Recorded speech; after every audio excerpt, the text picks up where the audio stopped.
for a person that's scoring in the 150s on a pretty consistent basis, really kind of been stuck in that area, is there a thing that with all the students you've trained and you've tutored over the years, is there a factor that you see a commonality between the students that are scoring in the 150s and are really having trouble to get out of there, and the students that are improving from the 150s into the 160s and beyond?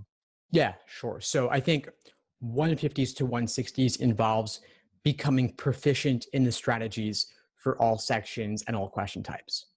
Then 160s to 170s involves a deeper analysis to understand why the strategies work. In cases where there are formulas, why do the formulas work? How were they derived and developed?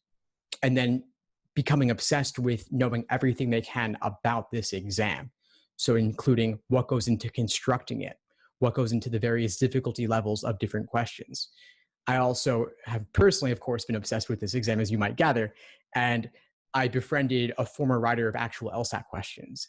And I conducted written interviews with him. I conducted video and podcast interviews with him as well. And I'd recommend checking those out because there's nothing like getting it straight from the horse's mouth and seeing his perspective, even just the way he talks like an LSAT question. You know, there's something about that precision, that detail, that depth. And so I recommend looking at those. I've done a few videos with him and a series of written interviews with him as well. And we go into what is involved in making this exam and creating it. And so just developing an interest in psychometrics in general, the science of standardized exams, is really interesting. And the more you can learn about this exam, the better you'll do.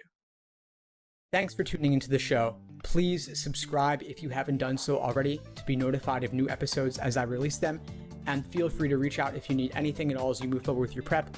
I'm happy to help however I can. In the meantime, I wish you all the best and take care.